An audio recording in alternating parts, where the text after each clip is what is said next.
कि अगर असदुद्दीन ओवैसी साहब को 15 मिनट के लिए इस देश का गृह मंत्री बना दो, 15 मिनट के लिए अगर गृह मंत्री बना दो, तो आप देखो कि क्या पाकिस्तान का हालत होता है। इन्हीं उस सांसद को जवाब देने के लिए तैयार है जिसने कहा था कि ढाका मिनी पाकिस्तान है। हिंदुस्तान, हिंदुस्तान, हिंदुस्तान। जब हमारे दुश्मन ये चाहेंगे कि कश्मीर में धर्म के आधार पर हमारे भाइयों को मारेंगे और मार करके पूरे भारत में हिंदू मुसलमान की लड़ाई करा करके, क्योंकि पाकिस्तान के पास ऐसा कोई ताकत नहीं है कि वो हिंदुस्तान का मुकाबला कर सके। केवल एक ही उन्होंने सोचा कि हिंदू मुसलमान करके हमें आपस में लड़ा करके हमारे देश में जहर फैला करके वो हमें हरा देंगे, हमें बर्बाद कर देंगे। लेकिन हमारे सदर असदुद्दीन ओवैसी साहब जैसे नेता, हिंदू समाज के भी कई नेता, उन्होंने आकर के पहल किया और फिर से ये साबित किया कि एक एक मुसलमान इस देश का उतना ही भक्त है।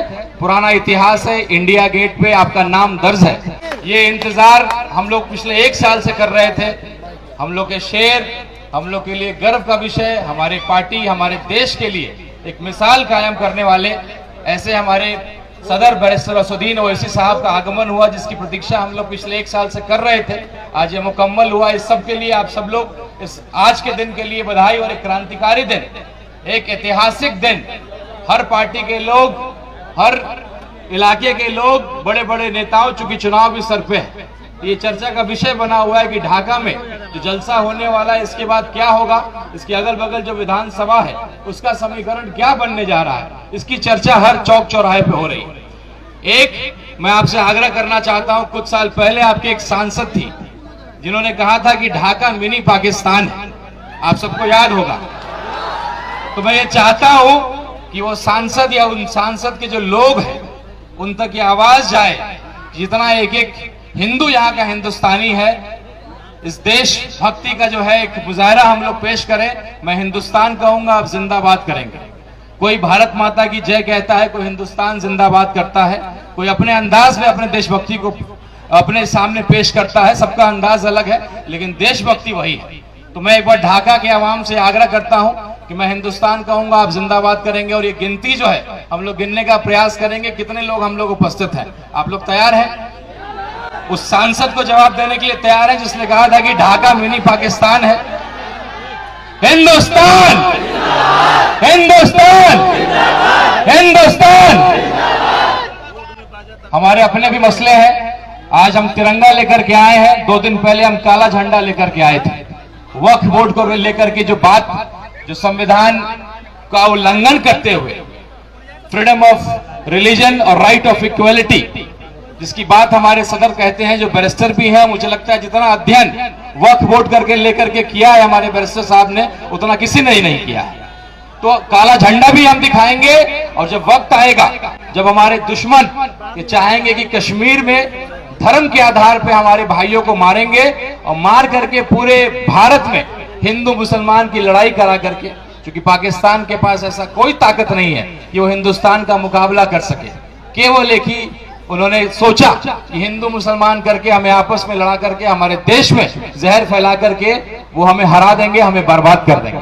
लेकिन हमारे सदर असदुद्दीन ओवैसी साहब जैसे नेता, हिंदू समाज के भी कई नेता, उन्होंने आकर के पहल किया और फिर से ये साबित किया कि एक एक मुसलमान इस देश का उतना ही भक्त है। पुराना इतिहास है, इंडिया गेट पे आपका नाम दर्ज है। आपकी जनसंख्या तब भी कम थी, लेकिन जितना जनसंख्या आपके इंडिया गेट पे लिखा हुआ है, आपके शहीदों का नाम लिखा हुआ, दोबारा नौबत आएगा तो ढाका नहीं पूरे देश का एक एक मुसलमान सीने पे गोली खाने के लिए तैयार है। तो आज जब देश की बात आएगी, बाहरी से लड़ने की बात आएगी, आतंकवाद से लड़ने की बात आएगी, तो हमारा पूरा देश याद रखेगा, एक रहेगा और मुकाबला करेगा। ये जो कार्यक्रम का नाम हम लोगों ने रखा, जिसका नाम हम लोगों ने रखा आतंकवाद के खिलाफ ओवैसी साहब का जिहाद। जिहाद शब्द एक उर्दू का बड़ा खूबसूरत शब्द है, जिसको हम अक्सर लोग गलत तरीके से इंटरप्रेट करते हैं।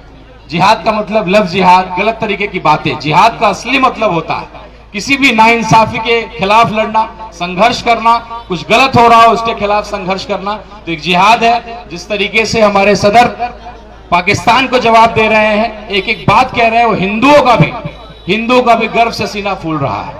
वक्फ बोर्ड की बात आएगी, मैं एक हिंदू समाज का लड़का हूं। जब मैं अपने मंदिर में, मैं हिंदू होकर के जब मैं अपने मंदिर में किसी को कबूल नहीं करूंगा, किसी मुस्लिम भाई को, तो मैं कैसे अपने मुसलमान भाइयों के जमीन पे और वक्फ पे कहूंगा कि आप हिंदुओं को रखिए? ये बिल्कुल नाइंसाफी है। हम आपके साथ खड़े हैं उस मसले पे। एक एक हिंदू जो किसी पार्टी का सर्टिफाइड हिंदू नहीं है, एक सेकुलर हिंदू है, जिसने ये कसम लिया है कि भाई देश की एकता को बचा करके रखेंगे, किसी पार्टी के लिए, अपना राजनीतिक रोटी सेकने के लिए हम उसके लिए इस्तेमाल नहीं होंगे। मैं चुनाव लड़ा लोकसभा का, आप सबका मुझे बहुत साथ मिला।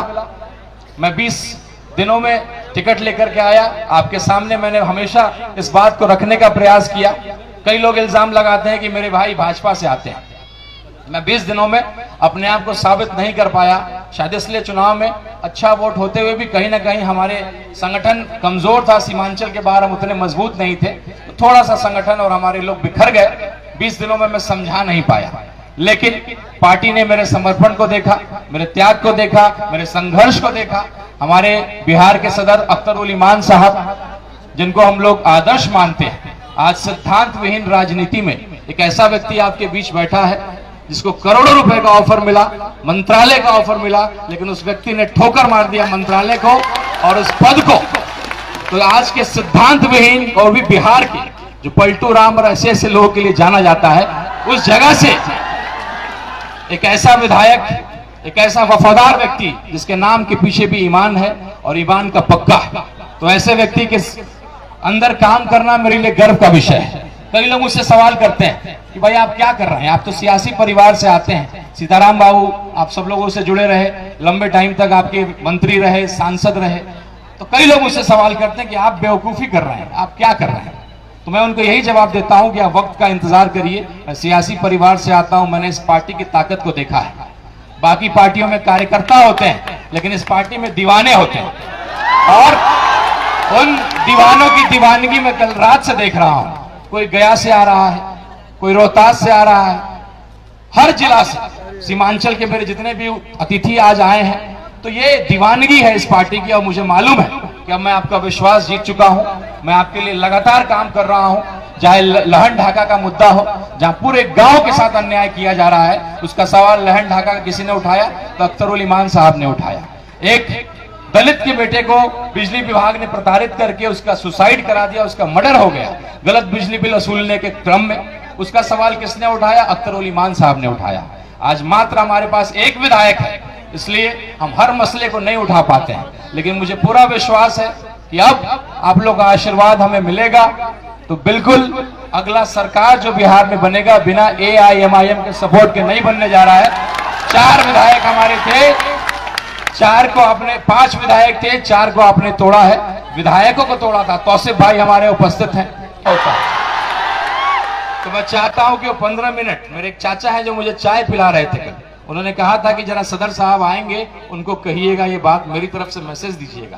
तो उन्होंने यही मैसेज दिया कि अगर असदुद्दीन ओवैसी साहब को 15 मिनट के लिए इस देश का गृह मंत्री बना दो, 15 मिनट के लिए अगर गृह मंत्री बना दो, तो आप देखो कि क्या पाकिस्तान का हालत होता है। इन्हीं शब्दों के साथ मैं आपसे विदा लेता हूं।